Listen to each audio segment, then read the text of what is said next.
In this video, I will provide a high-level overview on how to DJ, intended to get beginners off the ground and make the learning process a little less intimidating. Now, DJing is the act of playing pre-recorded songs back-to-back and mixing them together for some form of an audience. For example, a club, party, festival, or the radio. Your main goal as a DJ is to play the music that engages with your crowd the most and provide them with an exciting atmosphere. This all happens in DJ software. This is where the magic happens. However, it can be difficult to perform all the actions needed in the software with just a mouse and a keyboard. So to help, you're gonna need to get your hands on the proper hardware in the form of a DJ controller. In this video, I'll specifically be walking through how to use the Hercules DJ Control Impulse 200. And while there are certain features specific to this controller, for the most part, the concepts I'm about to go over are universal to most DJ controllers. Similarly, the software I'll be using in this video is called Juiced. And again, this may have unique features or a different interface when compared to other DJing software, but the concepts can be transferred to whichever application you may use. So let's get into the meat of this video. Starting off, let's make sure we have all the equipment set up as needed. Plug your controller into your computer and open up your DJ software. If you so choose, you can send audio to speakers by using the master output on your controller. This is what the crowd will hear. And you can plug in headphones into your controller, and this is what you will hear. This allows you to mix your tracks and ensure everything goes smoothly before you send it out to the audience. Now,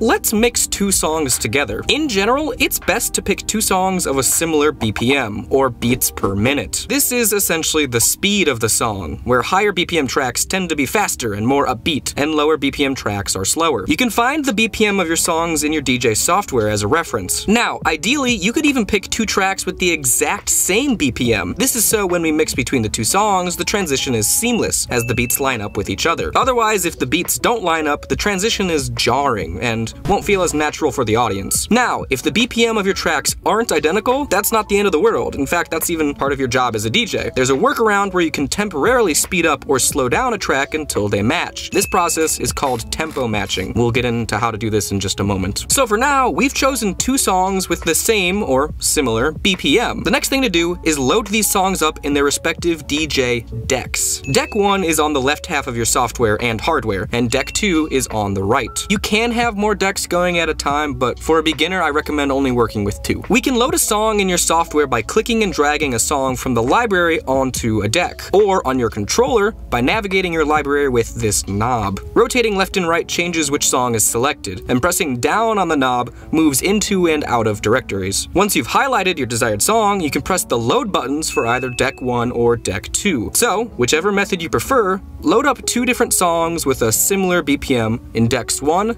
and deck 2. Now you can play either of these tracks independently of each other by pressing the green play button on its respective deck. Pressing this button, again, also pauses your song. The slider in the middle, called the crossfader, determines which deck is sending audio. The slider being all the way on the left will only send the audio of deck 1. All the way on the right will only send audio of deck 2. And in the middle will send an equal amount of decks 1 and 2. Everywhere in between will send a proportionate amount. Essentially, sliding this between your decks is your main tool in mixing your two tracks together once they've been beat matched. Beat matching is when your two songs are playing simultaneously on each deck. They are tempo matched, the beats hit at the same time, and the tops of each bar hit at the same time. This sounds like a lot, but we'll walk through this step by step. So let's learn how to beat match these two songs so we can transition between the two. First, ensure you're only sending audio from either deck 1 or deck 2. Your choice doesn't matter. By pushing the crossfader all the way towards that deck. Next, hit play on both your decks. And notice what happens in your software. You can see visually the audio of your track playing over time, as well as where your beats hit in the form of these vertical lines. The vertical lines with the red arrow indicate the start of a bar, and our goal is to manipulate the song on the deck that's not sending output until it's playing in sync with the track that is sending output. And we can do this not only by lining up the vertical lines, but also matching the lines with the red arrows. So, the first step in the beat matching process is tempo matching. If you chose two songs with the same BPM, then this step is finished. Otherwise, you can speed up or slow down the track that's not playing by moving its tempo fader, which is right here. This adjusts its BPM by a certain percent the more you move this fader, and we want to move it until the BPMs are matched. This controller is pretty neat in the fact that it provides a beat matching guide, where these arrows will light up to tell me what direction to move this fader to adjust its BPM. When I land on the correct value to sync their tempos, both the arrows light up for just a second and then go away. This allows me to see that, hey, these tempos are matched even without looking at my computer. Adjusting a song's BPM will warp the track and speed it up or slow it down, which, if you're playing it, may sound funky. But keep in mind, this is intended only to be used for the transition of your songs, and then you can always slowly adjust it back to its original BPM once the transition's over. So now that we've matched our BPMs, let's line up the beats of our tracks. You can move a track by spinning the scratch deck on the song that's on standby. You can turn on the vinyl setting on the deck,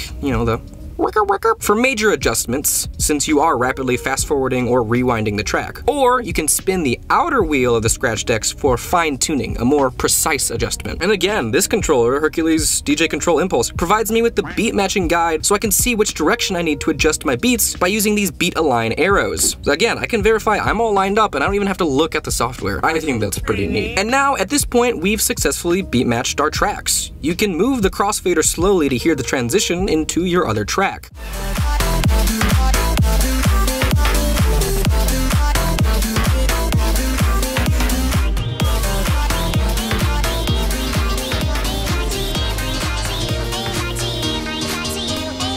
If it doesn't sound perfect, you may need to adjust your beat grid. Remember, the vertical lines we're using as a reference was created by the software, which is usually pretty good at detecting where the beats land, but sometimes it's not 100% perfect and could be off by a few milliseconds. To adjust where these vertical lines are, you can adjust your beat grid. In this particular software, you can do so by clicking this arrow next to your track name and selecting Edit Beat Grid. Now I can adjust where the beats are labeled for this track, so the next time I go to play it, the beats will be lined up properly. You only have to do this once per track.